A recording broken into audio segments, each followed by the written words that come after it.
Thank you, Beto O'Rourke. Thank you, Congressman. Thanks for having me on. Thank you. Yeah. I get the feeling that somebody said earlier that you begin your responses in the torrent of action tonight with a kind of an anecdotal story rather than a blunt declarative statement. Is that your style? You know, I've spent this campaign traveling the country listening to people, and I think part of my responsibility is to reflect what I've learned, what they've been willing to share with me, and I think that's how you bring Americans into their democracy. So if you're going to meet the challenge of climate or healthcare for all or a more inclusive economy or fixing our immigration system, you're going to need to bring people in, and one of the best ways to do that is with our stories. So I think that's an important part of sharing the message of this country and how we face these challenges that we have right now. Well, there's some sharp questioning tonight of you. One was about the 70% marginal tax rate. Now, the argument was made by Elizabeth Warren that that's the rate back in the Eisenhower era. Of course, back then, in all fairness, there were a lot of people who figured out their taxes and didn't pay 70%. It may have been on the books, right, but people didn't pay it. Yeah. And so I'm on question. Why don't you answer the question now, because you didn't before? Are you for a 70% marginal rate? No, I'm not. Okay. What I am for, and this gets to the spirit of the question, is changing our tax code to make it fair for everybody, to ask the very wealthiest to pay their fair share, to ask corporations to pay their fair share as well. What would be a rate that you'd be happy with? So what if we took the corporate rate not back up to 35% where it was, but to 28%? You would generate hundreds of billions of dollars. That you affects generate everybody. Hundreds of billions of dollars. I think individually, if you taxed capital at the same rate that you tax ordinary income, you would generate hundreds of billions of dollars. Yes, you might move the marginal rate, but I don't think you're going to capture the kind of revenues that you're looking for or address the kind of income and wealth inequality that you can through the changes to how we tax capital, to the changes to how we tax corporations, and then to looking at wealth and making sure that some of that is captured when it's transferred from one generation to the next, far more than we do right now. That gets at the very basis of the structural inequality that you have in this country right now, and it funds those programs that we're all talking about that ensure that every American lives up to their full potential.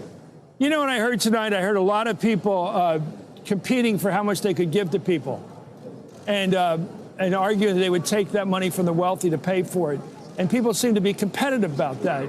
You know, community college, you know, Amy Klobuchar, other people saying all public college, all university, all paid for by the government. Right. All student loans paid up by the government.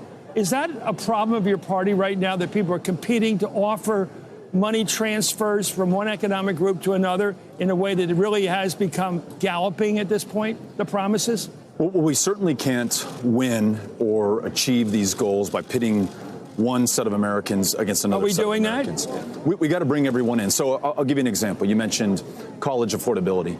We talk about ensuring that if you have some of that college debt, that we expand the public service debt forgiveness program. You're going to teach school, you're going to work in a VA, take care of one of our veterans. We're going to make sure that we wipe clean some of your debt so that you can do that. We're going to make 2-year college, a community college, first 2 years of a 4-year degree free, but we're going to make a full 4-year degree debt-free for lower and middle income students. Let's bring in Brian Williams and Nicole Wallace.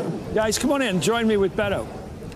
Nicole. We talked last time, and I find it notable that all of your policy prescriptions are wrapped around things that you hear on the campaign trail. Sort of the way you organize the policies is around who they would help, whose concerns and questions they would answer. I do still think it's interesting that there is just a snark to the way you're treated, whether it's by the media or by the other Democrats on stage. And I wonder what that's what it looked like to me as someone rooting for you're rooting for everybody. I think a big field helps all of us. It's certainly more fun to cover. But you were singled out, you were targeted, you were attacked, and I wonder what that was like.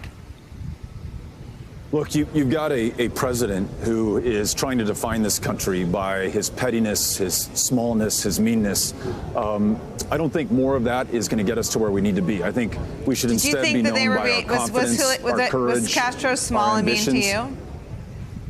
Well, I don't know that he was. I don't know that he was getting at the root of the issue that we were talking about. I'm talking about rewriting this country's immigration laws in our own image. Never again caging children, ensuring that those who've been separated are reunited, going and investing in the solutions to these challenges in Central America so that no family ever has to make this journey, ensuring that we don't criminalize families who are fleeing persecution and violence when they arrive on our border. In fact, I would not detain them. I would release them through a family case management program. The 9 million green card holders in this country, I would make sure that they become U.S. citizens as soon as possible. The more than 1 million dreamers, free them from any fear of deportation, and then make sure that millions more working the toughest jobs in the United States of America can register with our government and contribute even more to our success.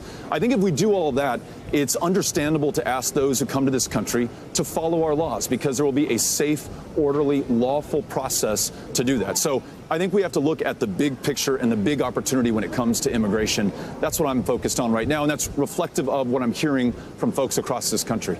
Well,